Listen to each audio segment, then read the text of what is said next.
soo dhawaada dhammaan saaxiibada ku xiran kanaalka muuqaal production oo walaalkeen Adam Nuur Xasan. waxaan rajaynayaa saaxiibayaal dhammaantiin aad wada fiican tihiin. muuqaalkan gaaban insha Allah waxaan idinkugu sharxi doonaa barnaamijka lagu magacaabo Telegram adoo joogtid Soomaaliya qaabka ugu fudud aad u isticmaali kartid adoonan u baahnayn VPN. waxaan wada ognahay dhammaan saaxiibayaal in laga wada xiriiray aaladda Telegramka wadanka Soomaaliya. marka barnaamijka Telegramka runtii arday badan oo Soomaaliyeed ay wax ka barta si qaab wanaagsan oo isticmaalo, inkastoo ay jiraan dad yar si qaab daran u isticmaalo. hadba muuqaalkan waxaan kugu bari doonaa adoonan u baahnayn wax VPN ah qaabka ugu fudud aad u isticmaali kartid. marka saaxiibayaal, si aad u isticmaashid farsamadan, ugu horreyn waxaad imaan doontaa linkiga aan kuu dhigay qaybta hoose ee videoga description-ka, ama haddii aadan aqoon description-ka qaybta hoose comment-iga ayaan kugu bingareyn doonaa linkiga. website-kan waxaa lagu magacaabaa Telegram Lite ayaa lagu magacaabaa. website-kan waxaad ka heli doontaa proxy server loo isticmaalo barta aaladda Telegramka aad ka heli doontaa. proxy server-ka wuxuu ka caawin doonaa inaad ku qarisid IP address-ka wadanka aad joogtid barnaamijka Telegramka inuusan aqoonsan. waxaa sameyn doontaa IP address kale aad isticmaali doontaa.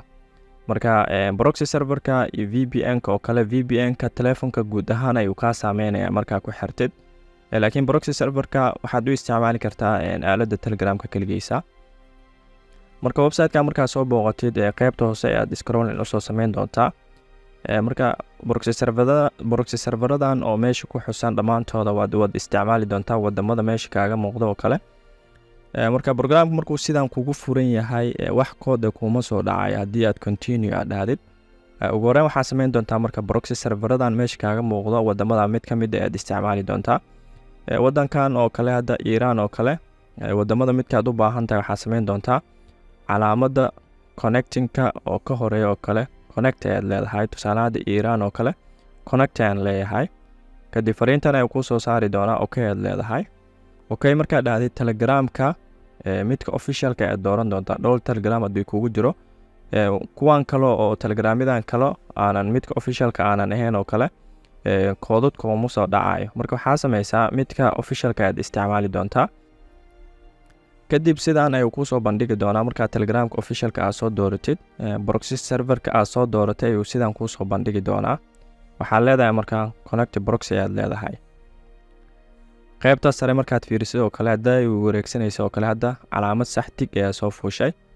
sidaan ayaan hadda proxy server ku isticmaalaynaa. waxaad sameynaysaa marka lambarkaaga ayaad gelin doontaa insha Allah aad ku isticmaashid Telegramka, kadib continue aad leedahay.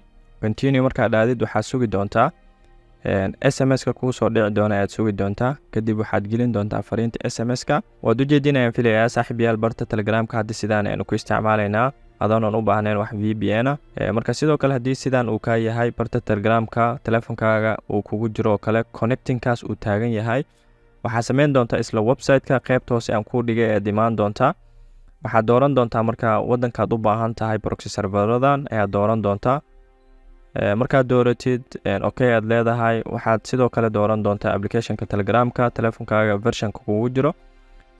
kadib sidan ayuu kugu soo muuqan doonaa proxy server-ka. qaybtan hoose aad waxaad ku dhufan doontaa connect proxy ayaad ku dhufan doontaa. sidan ood ku isticmaali kartaa haddii awal telefonkaaga uu kugu jiray. marka waxaan rajaynayaa dhammaan saaxiibayaal muuqaalkan inaad ka wada faa'iidaysateen. fadlan ha iloowin haddii aad nagu cusub tahay kanaalka muuqaal production inaad subscribe aad saartid, muuqaalkan like aad saartid, farsamadan aad la wadaagtid ama muuqaalkan inaad u share gareysid asxaabta u baahan isticmaala barta Telegramka, qaasatan ardayda wax ka barta Telegramka inaad la wadaagtid. waa walaalkeen Adam Nuur Xasan oo idin leh. asalaamu calaykum waraxmatullaahi wabarakaatuh.